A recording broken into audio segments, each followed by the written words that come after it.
ကောင်မလေးဟာ9နှစ်ကြာလက်တွဲလာခဲ့တဲ့သူ့ရီးစားကဖောက်ပြန်နေမှန်းသိလိုက်ရပါတယ်။သူမရဲ့ရီးစားဟာသူ့ရီးစားဟောင်းကိုတောင်သူတို့အိမ်မှာခေါ်ထားခဲ့ပါသေးတယ်။ဒါကြောင့်ကောင်မလေးကဘာလို့အဲ့ဒီလိုလုပ်ရတာလဲဆိုပြီးအော်ဟစ်မင်းမြန်းကသူ့ဘားကိုပါဖြန်းကနေနေအောင်ပြင်းပြင်းထန်ထန်ရိုက်ပစ်လိုက်ပါတယ်။အိမ်ကနေထွက်လာပြီးနောက်သူမဟာလှေကားထစ်တွေပေါ်မှာထိုင်ပြီးအားကိုးရမယ်စွာငိုကြွေးနေခဲ့ပါတယ်။အဲ့ဒီအချိန်မှာအိမ်ရှင်ကသူမစီဖုန်းဆက်လာပါတယ်။ကောင်မလေးကငိုယိုပြီးသူမရီးစားဖောက်ပြန်တဲ့အကြောင်းပြောပြပေမဲ့အိမ်ရှင်ကတော့အေးဆက်ဆက်နဲ့ပဲအိမ်လာခပေးဖို့ပြောခဲ့ပါတယ်။လမ်းခွဲလိုက်ရလို့ကောင်မလေးစိတ်မကောင်းဖြစ်နေတာကိုမြင်တော့အိမ်ရှင်ကသူမနဲ့တွေ့ပြီးစကားပြောဖို့ဆုံးဖြတ်လိုက်ပါတယ်။မကြခင်မှာပဲကောင်မလေးဟာပန်းစီတစ်စီးကိုကင်ပြီးဆေးရုံကိုရောက်လာခဲ့ပါတယ်။သူမဟာအိမ်ရှင်ကိုတခါမှမမြင်ဘူးတာကြောင့်သူ့ရဲ့အတန်ကိုနားထောင်ပြီးအသက်ကြီးပြီးဖျားနာနေတဲ့အဖိုးကြီးတစ်ယောက်လိုထင်နေခဲ့တာပါ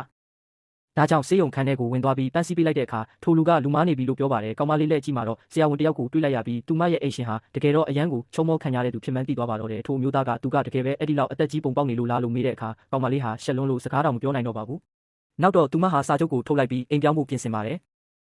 မထွက်ခွာခင်မှာအမျိုးသားကလမ်းခွဲလိုက်ရလို့ပြောင်းလာလားလို့မေးတဲ့အခါကောင်မလေးကသူမရဲ့ရီးစားဟောင်းနဲ့ဝေးဝေးမှာနေချင်းယုံတင်ပါလို့ပြောပါတယ်။ဒါကြောင့်ထိုအမျိုးသားကတော့တွဲအကြီးကြီးတစ်ခုကိုထုတ်ပြီးသူမကိုတိုက်ခန်းတစ်တွေထပ်ပြပါတယ်။ကောင်မလေးကသူဟာတိုက်ခန်းပေါင်းများစွာပိုင်ဆိုင်ထားမှမမျှော်လင့်ထားတာကြောင့်သူ့အတွက်အိမ်လခလိုက်ကောက်ပေးရမလားလို့အတီးပေါက်မေးလိုက်ပါသေးတယ်။ဒါပေမဲ့နောက်ဆုံးမှာတော့သူမဟာထိုမျိုးသားစီမှာဆက်မငားတော့ပဲညှင်းပယ်လိုက်ပြီးတကယ်တော့သူမကိုယ်တိုင်လည်းမြို့လေခေါင်မှာအိမ်တစ်လုံးပိုင်ဆိုင်ထားကြောင်းပြောပြပါတယ်။အမျိုးသားကဒါဆိုဘာလို့သူ့အိမ်မှာ9နှစ်တောင်လာငားနေတာလဲလို့မေးတဲ့အခါကောင်မလေးကအဲ့ဒီတုန်းကရီးစားနဲ့နားနေချင်လို့ပါလို့ပြန်ပြောပါတယ်။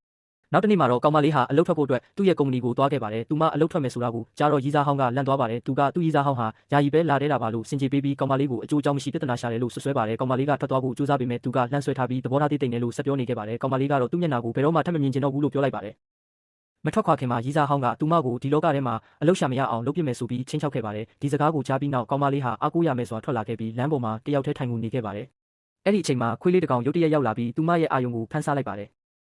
သူမဟာခွေးလေးကိုကြည့်ပြီးခန်းစားရခတ်တဲ့လမ်းခွဲပြက်ဆဲမှုအကြောင်းတွေကိုရင်ဖွင့်နေတော့မောအကြည့်မှာတော့ခွေးပိုင်ရှင်ကိုတွေ့လိုက်ရပြီးအသေးကွဲဝေဒနာကနေညံ့ညံ့တက်တာလာအောင်ကူညီပေးမဲ့ထူးဆန်းတဲ့အိမ်ရှင်မျိုးသားနဲ့ပဲထပ်မံဆုံတွေ့ခဲ့ရပါတယ်။ထိုမျိုးသားကသူမကိုသူ့ရဲ့ခွေးလေးကို3ရက်လောက်စောင့်ရှောက်ပေးဖို့ပြောပါတယ်။ကောင်မလေးကသဘောတူပြီးခွေးကျိုးကိုလှမ်းယူလိုက်ပါတယ်။ပြီးနောက်အမျိုးသားကခွေးသုံးဆောင်ပစ္စည်းတွေကိုရှင်းပြပြီးခွေးလေးရဲ့နာမည်ကကုန်းပေါင်ကျက်သားလို့ခေါ်ကြောင်းပြောပြပါတယ်။ထွက်ခွာသွားပြီးနောက်အမျိုးသားဟာခွေးလေးနဲ့အတူရှိနေတာကသူမကိုလမ်းခွဲတဲ့တန်ရာကနေတက်တာစီလိမ့်မယ်လို့တွေးပြီးလူနာတစ်ယောက်ကိုထပ်မံကယ်တင်နိုင်ခဲ့ပြီဆိုတာစိတ်ကျေနပ်မှုရရှိသွားပါတော့တယ်။